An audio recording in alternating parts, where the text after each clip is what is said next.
Oh, damn. See? I told you that was Tommy Daddy. I told you. I said it was Tommy Daddy. Be right. Be right. Well, I told you it was Tommy Daddy. Be right. God damn. Niggas don't be wanting to believe. Run me my money. You bet somebody? Hell yeah, I bet somebody that better run me my goddamn money. I know that much. Welcome back to Couch Potato, where we love television more than Power loves side pieces. Yeah. I'm the Couch Potato, and today I have with me Sweet Potato, and we're missing Potato Head. Yeah, he's MIA today, but shout out to our boy Potato Head. He's going to be back with us very soon. Okay, Potato Head did tell me one thing. He thought this episode was trash. I disagree heavily. Yeah, I don't agree with it. This was the episode that was, it basically finished what we saw. Like it finished one arc, and then it set up the next arc. Right. So with that being said, I mean they have a lot of stuff to wrap up. Yeah. From the beginning of the season. So what we're gonna do, we're gonna give you our recap / review.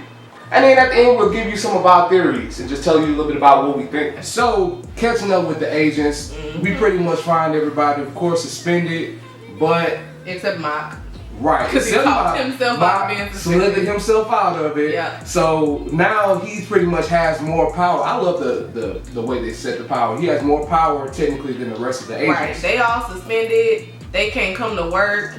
They don't have access to none of the FBI data. They're not even technically fed. They can't even do nothing. Right. Yeah, and he's like, well, y'all should probably start looking into the private sector. Pretty much saying, y'all not gonna be working for the government no more. Right. So we see at this point, we see Mop still wanting to find out who Knox's killer is. We see Angela still wanting to find out who Knox's killer is. And the other guys want to find out too, because if they don't, then they pretty much gonna lose their jobs permanently. Right. Because right now it's just a suspension. Right. But if we, vindicate ourselves by finding the real killer, then we'll look better. Right. And that's literally all of their... Yeah. Only person who probably is not 100% on that ship is Angela. Yeah. Because she has a personal stake. Right. But otherwise, it's really all about let's find who the killer is to get our job back. Right. So we see pretty much everybody trying to piece the puzzle together, but except Sandoval, because he know the puzzle. He the piece. Yeah, that's true. And all the leads kind of go in different areas. Like everybody's suspecting somebody else, and they kind of grouping up. So right, they're all clicking up with each other, trying to figure out who the mole was. And Sandoval plants a seed, but that seed doesn't stick.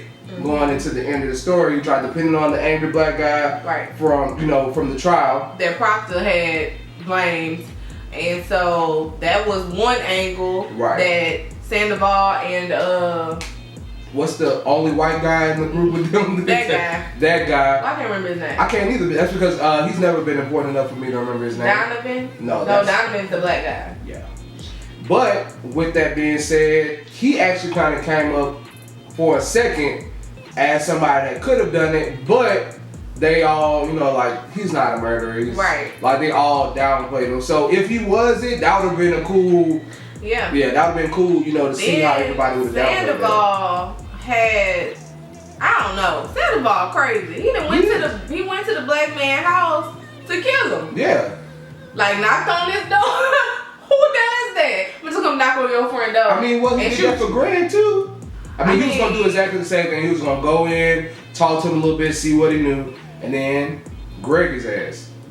Yeah. That's pretty much what he was going to do. But that didn't work out because the black guy, was at Angela's apartment and his kids were at home. So he was reviewing the tape with Angela. And that's when they discovered that Sandoval was the one that went upstairs before anybody else. So now they pretty much know that he planted the gun. Right. So all the fingers are pointing towards Sandoval now. And the only white guy, he showed up to Angela's apartment trying to tell the theory about the black guy, which was funny because the black guy was there. But then they showed him the tape. So. But it's gonna get even heavier. Seeing that Sandoval went to the guy's apartment, the kid answers, and she's gonna tell her dad like, he showed up unannounced. And then didn't want me to tell you, that he even showed up. So that's gonna set off all those alarms. Right. And Mock, he isn't teaming up with any of them at all because he's the one who's still active. But he is finding out about Proctor and his involvement with Bailey. Right. So remember that was the last place it was before Tommy quickly eradicated the man. Right. And left Proctor the laptop. So it pretty much is going exactly what we said it was going. Like now Proctor is the loose cannon that they can't control. They don't know what's going to happen. So they're going to end up having to find a way to get rid of Proctor. I hate to see Proctor go. I know. But I can see that happening next season. Right, because to me, yeah, he got rid of the body, but at the same time, did he get rid of the tape? Right. So we see that Tommy comes back from Chicago. Goes to the trap house. Right. As soon as he comes back, he goes to the trap house, and then he finds out that Ghost robbed the trap house with Kanan. Yeah. And so but immediately, I knew that they wasn't gonna let that linger too long. Right. I mean, immediately he was still there, and Ghost called him and was like, "Look, you gotta come because Tariq in trouble." So he pretty much pulled up, and they ran it real fast as to what happened. Right. And they pretty much Tommy asked Tariq, like, "How did you meet Kanan?" Blase. Did Dre know? Right. Kanan the whole time. And Tariq fumbled just on the second, but he still covered for Dre. He told him that, he mentioned the name Slim, which that's what messed him up. Mm-hmm. So that, set off an alarm in Tommy's head, like something ain't right. Right. So he goes to talk to Dre. Dre gives him a quick rundown. Like, I didn't have nothing to do with that. I didn't know that Slim, whoever, Kanan, Blase, I didn't know Kanan was alive, whatever. He covered his own ass. Dre has been good at that so far, just covering his own ass. Yeah, but I feel like Tommy still gonna have it in the back of his mind. Like, right. I need to watch him. So then, in the same moment of telling Tommy that, he took him inside that little building because that's where Julio's car was. And then they find Julio's body. Right. But we also see that 718. So now Tommy rolling up on 718 boss. Right, trying to see what's going on and see what's up with the retaliation and all that. And 718 sets up somebody else in their group to take the fall. Right. And then Tommy kill a dude and they still don't believe him. Right. So with that being said, Tommy wants to meet with their distributor. And they was these crazy people. Right. And it was what brothers? Jimenez. Yeah. Yes, but it's brothers, but it ain't brothers, it's a brother and a sister. Right, and we've definitely heard about the Jimenez brothers in earlier seasons. And crazy part was we saw an earlier scene of them. You see how really crazy that family is? Oh my God! Like they made a man OD, which is smart. That's a smart way to kill him. He stole their drugs, so they made him OD on the drugs that he stole. Then shot his wife in the head in front of the baby. Then the sister holding the baby like, who is that? Who is that? Like, my dead mama? Like, what is going on? Then they took the baby. Well, let's just speak on the final reveal of the episode. Yeah. I called this in our very first video. I'm gonna put a clip up. That said this. It's Tommy Daddy. This Tommy Daddy. Now, for all y'all people, well, that might be Holly. Y'all was wrong. Come on now. Well, that might, no. We know what we're talking about. It's Tommy's daddy. Okay? Tommy didn't want to believe him whenever he talked to him on the phone, right. But whenever he mentioned his name, his mom and his love for redheads, which Tommy running that blood. Come on now, man. Then told him your mama was a stripper at this club in Atlantic City and blah blah blah. So we already know what's about to happen next episode. I'm gonna act like I don't believe you while I'm on this phone, but I'm gonna go ask my mama. He gonna peep what happened. My daddy dead. So you say. Right. So that's it for Tommy. Going on to the St. Patrick family. This is where, of course, all the meat was. So the ride home after Jukebox gets killed is completely silent. So it's a subway ride that was very awkward, but very telling at the same time. because Ghost was very paranoid. Very. And Tariq was a zombie. Like, he had PTSD. Like, he was like just he did not frozen. admit it at first. Right, he was just frozen. And right after that, we saw a callback from last episode, because last episode when Ghost saved Tariq and then he embraces him and hugs him, and then Tariq don't hug him back. But then whenever he sees Tommy, he run into Tommy's arm and hug him like he ain't never hugged nobody before in his life. Because that was telling that I don't trust you, Dad, but I trust Tommy. But then later on, as the episode progresses, Tariq lose trust in everybody. Because even by the end of the episode, he don't even trust Tommy no more. Right. So, with that being said, after that embrace and they clear the air on what happened, you know, pretty much Ghost tells Tommy, he just gives him a quick rundown.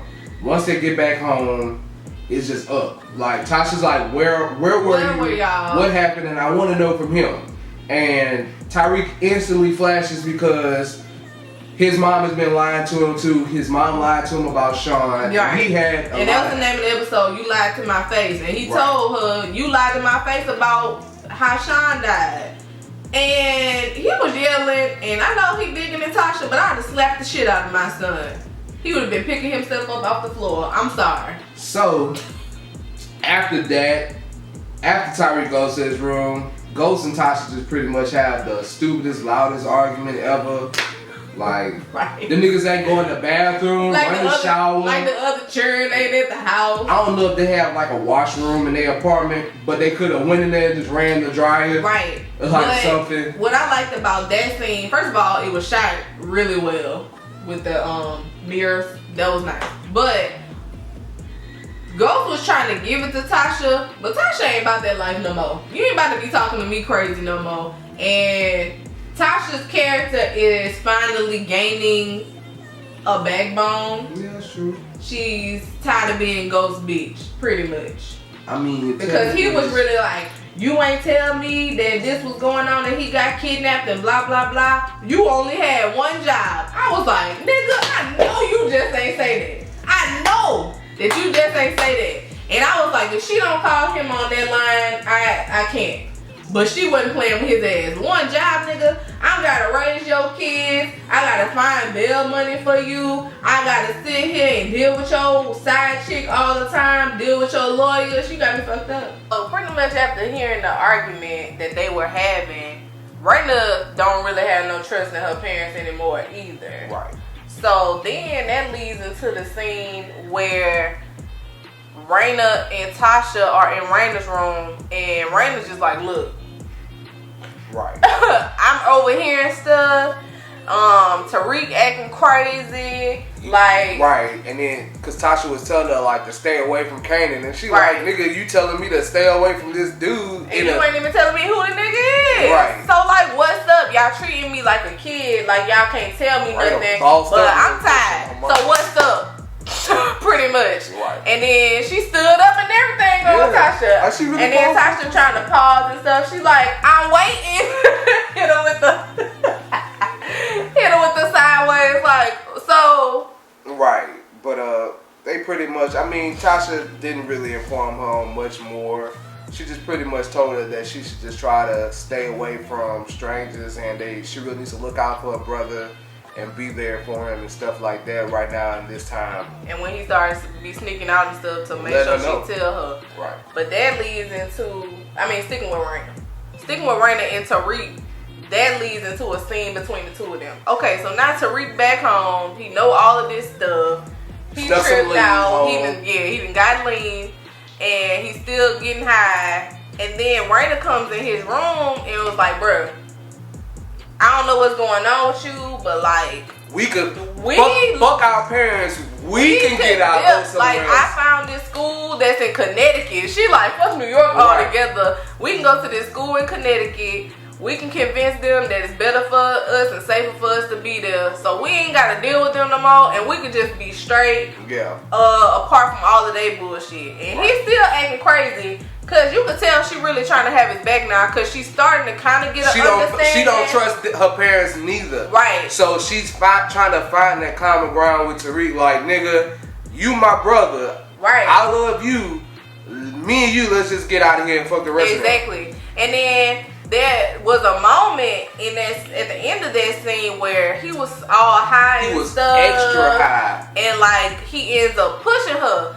Now, Potato Head, I don't know what episode it was for, but he said that Raina might die this season, and I'm kind of feeling like she might. Right. And she might we already said that she gonna die because of Tariq, but she might die by the hands of Tariq. It was mostly Ghost and Tasha. Tasha ended up going a little bit further with her romance with Terry Silver. There's not necessarily a lot of points to really point out, but she was just kind of, she let Terry know that she was just pretty much playing a role with Ghost and that she really wanted him. Which is kind of the same thing with Sean at the beginning of the season, that she was just saying that she's playing a role and she wants to be with him.